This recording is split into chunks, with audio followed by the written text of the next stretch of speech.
Welcome to new Fight Junkie net Fight Junkie में आप सभी का स्वागत है। एमएमए की दुनिया अगर रुकने का नाम नहीं ले रही है तो फिर हम क्यों रुके। चलिए बकवास खत्म करते हैं और सीधे खबर की तरफ चलते हैं।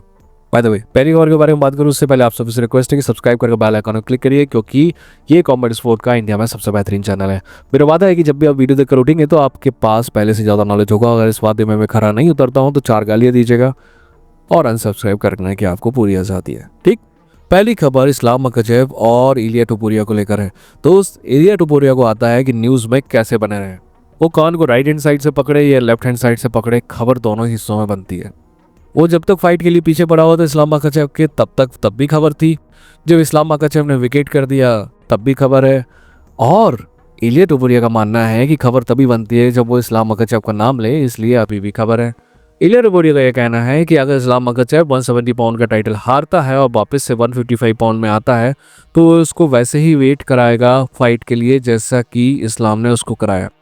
तो पहली बात तो यह है कि इलिया टुपुरिया अगर ये मानता है कि इस्लाम मकाचेव वापस आएगा तो पहली बात तो मैं यही एग्री नहीं करता हूँ। मेरा मानना है कि अगर 170 में इस्लाम हारता भी है तो कोई दिक्कत नहीं है, वो आगे अपना जर्नी जो है 170 में ही कंटिन्यू करेगा। और अगर ये मान भी लें कि इस्लाम मकाचेव वापस 155 पाउंड में आना चाहता है तो जब वो आना चाहेगा तो उसे तब टाइटल शॉट मिलेगा। पता है दोनों में फ़र्क क्या है? इस्लाम मकाचेव 155 पाउंड का लेजेंड है और इलिया टुपुरिया नहीं है। क्या इलिया टुपुरिया लेजेंड हो सकता है? बिल्कुल हो सकता है, पर उसको टाइम लगेगा। एनीवेज, हम इसको यहीं जोड़ते हैं और अगली खबर की तरफ आगे बढ़ते हैं। बाय द वे, इलिया टुपुरिया का कहना है कि वो 175 पाउंड में भी मूव कर सकता है। हम जब ऐसा होगा तब देखेंगे। खैर, फिलहाल अगली खबर पैचेमिक्स को लेकर है। पैचेमिक्स की जब से ये खबर आई है तब से मैं आपसे बात करना चाहता था पर मौका ही नहीं मिला, तो अभी कर लेते हैं। आप सभी को पता चल के चुका होगा कि पैचेमिक्स ने डिसाइड किया है कि वो यूएफसी में फाइट करेगा और बहुत ही जल्द फाइट करेगा। और बहुत जल्द बोले तो 8 जून को इंडिया में जो दिखाई देगी UFC 316, उसमें पैचेमिक्स जगह लेगा चीतो वेरा की। चीतो वेरा के बारे में कहा जा रहा है कि उसकी रिब इंजरी हुई है, उसकी वजह से वो फाइट से हट गया है और उसकी जगह चीतो वेरा ले रहा है, पैचेमिक्स ले रहा है। पैचेमिक्स जो है मारियो बतिस्ता से फाइट करेगा। सबसे पहली बात में एक बात बहुत इंटरेस्टिंग है, क्योंकि ये फाइट के बारे में सब कोई बात कर रहे हैं बट एक्चुअली UFC के कार्ड में अभी भी चीतो वेरा वर्सेस बतिस्ता दिखाई दे रहा है, तो take it with a pinch of salt. पर अगर ये फाइट होती है ना, तो एक लौता कंसर्न जो मेरे दिमाग में वो ये है कि ये फाइट पैचेमिक्स ने बहुत शॉर्ट नोटिस में एक्सेप्ट कर लिया, तो मुझे नहीं पता है कि उसकी कंडीशनिंग कैसी होगी। बट अगर पैचेमिक्स 100% आता है ना तो मारियो बतिस्ता को वो कुदा के मारेगा, क्योंकि मारियो बतिस्ता उसके लेवल का नहीं है। टू बी ऑनेस्ट, 1 या 2 फाइटर्स को छोड़ के 135 डिवीजन में मैं आपको बोल ही देता हूँ ना जो मेरे मन में, 135 डिवीजन में नरगोमेडोव और मेराब को छोड़ के पैचेमिक्स के लेवल का कोई भी नहीं है। हाँ, आपको लग रहा है कि मैं बड़ी बात कर रहा हूँ, बट पैचेमिक्स इज दैट गुड। खैर, पैचेमिक्स ने आगे ये भी कहा है कि मैं UFC में पैसे के लिए नहीं आया। भाई, हम सबको पता है कि तू पैसे के लिए नहीं आया है यार, पैसे UFC में ज़्यादा मिलते भी नहीं है। ये बात अलग है कि UFC में आने की वजह से आपके पास पैसे बनाने की ज़्यादा अपॉर्चुनिटीज आ जाती हैं अगर आप स्टार बनते हो तो। So that's a different thing, but पैसे के लिए कोई UFC में नहीं आता है, क्योंकि UFC एक्चुअली कॉम्पिटिशन से कम पैसा ही ऑफर करती है। बस ये है कि UFC के आने की वजह से आपकी अपॉर्चुनिटीज़ बढ़ जाती है। फॉर एग्जाम्पल, अगर आप बेलाटोर के फाइटर रहेंगे तो आपको कम एडवर्टीजमेंट मिलेंगे, कम स्पॉन्सरशिप मिलेंगी, कम कमर्शियल अपॉर्चुनिटी मिलेंगी। वही आप अगर UFC के फाइटर हैं तो आपको ये सारी चीज़ें भर के मिलेंगी। तो पैसे की वजह से कोई आता नहीं है। वही पैचेमिक्स का कहना है। पैचेमिक्स का कहना है कि मैंने बैक काफ़ी अचीव कर लिया। तो सच बात है कि बैक उसने अचीव किए हैं। पैचेमिक्स का कहना है कि मैं दुनिया को ये बताने आया हूँ कि मैं हूँ कौन, and I agree with him. I always wanted पैचेमिक्स इन UFC, इसलिए नहीं क्योंकि मुझे लगता था कि UFC में बेहतर उसको पैसा मिलेगा, बल्कि इसलिए क्योंकि UFC का बैंटमवेट डिवीजन ना पैचेमिक्स के आने की वजह से बेहतर हो जाएगा। दोस्त, पैचेमिक्स इज दैट गुड। पैचेमिक्स ना जेक शिल्ड्स स्कूल ऑफ रेसलिंग से आता है, और जेक शिल्ड्स के जितने भी लौंडे हैं ना, एक से एक हैं यार। कम से कम रेसलिंग में तो उनकी तुलना आप सिर्फ हबीब के कैंप से कर सकते हो, और कोई कैंप ऐसा नहीं है जो उनकी टक्कर का हो। ठीक, चलिए हम अगली खबर की तरफ चलते हैं।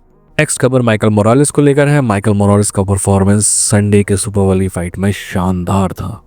आई we said for Gil Woods, पर मैंने जैसा कि आपको पिछले वीडियो में भी कहा था कि गिल वुड्स की हर बात पर मैं विश्वास कर सकता था कि अगर गिल वुड्स 5 साल यंगर होता। इट्स लाइफ मेरे दोस्तों, इट्स लाइफ।